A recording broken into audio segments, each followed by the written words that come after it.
Hi, my name is Jonathan Roth, and this is Risk Hedge Video. I'm joining you from Vancouver. And joining me from Washington, D.C. is Dr. Theodore Karasik. He's a senior advisor at Gulf State Analytics. And there is no one better positioned to talk about what's happening in the Middle East and some very interesting and maybe ominous connections to the North Korean problem. Dr. Karasik, thank you so much for joining me.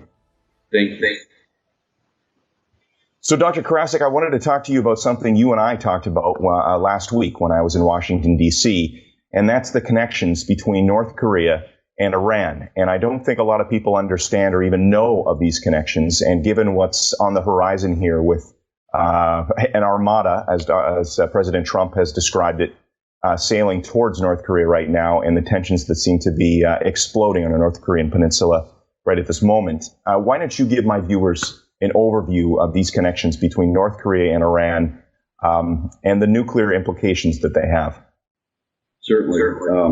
We have to understand that both Tehran and Pyongyang have had a bilateral relationship that focuses on military technology, specifically for missiles. And this sharing of information has been critical to the evolution of both countries' missile systems. Over time, this technology has become more sophisticated so that, let's say 20 years ago, if North Korea or Iran fired a missile, the area in which it hit, which is called the circular error of probability, is extremely wide. In other words, that the missile would be fired and who knows where it would land within about 10 or 20 miles. Over time, technology has improved between both countries so that they're able to deliver missile systems in a more targeted fashion. That is a very important development. In addition to the missile angle, it's important to understand the nuclear relationship between Tehran and Pyongyang. From the Gulf perspective, the Gulfies see that Tehran has been working with North Korea in order for both countries to develop a nuclear weapon program. With the JCPOA in effect, the Gulf states feel that Tehran's nuclear program has just been transferred to Pyongyang.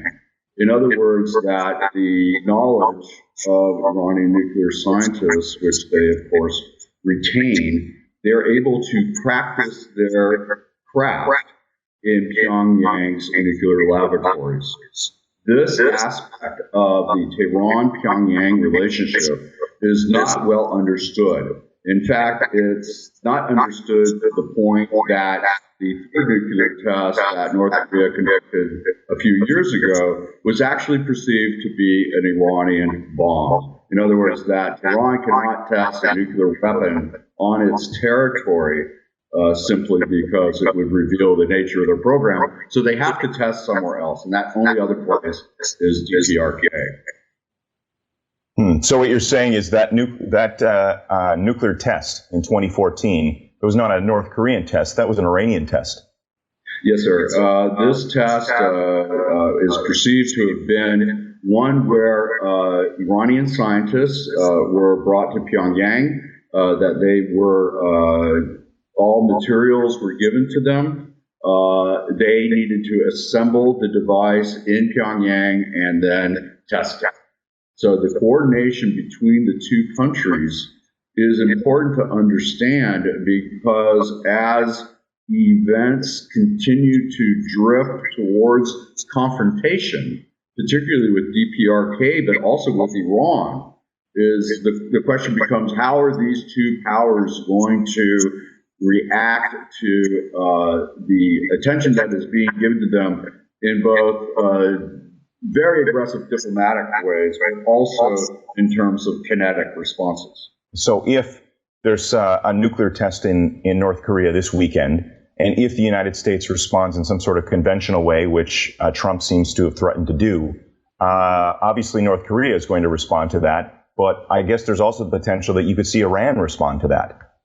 Indeed. I think that in any North Korean scenario, we have to watch Iran's behavior and also the behavior of another unknown element which is the role of North Korean laborers in the Gulf region.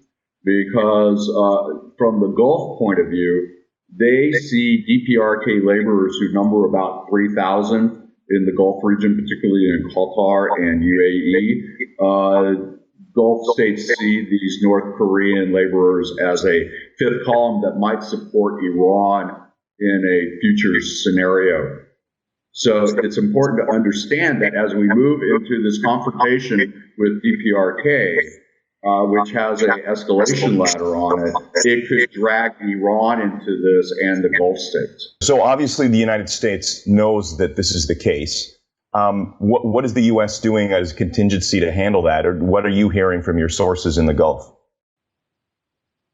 My understanding is that the U.S. is unaware of the North Korean presence in the Gulf region, and that this is a topic that needs further and very quick examination and coordination with our Gulf allies. Become a Risk Hedge Insider for free by visiting riskhedge.com. Each week you'll receive vital analysis on today's geopolitical, financial, and social risks. Just visit riskhedge.com today to become a Risk Hedge Insider.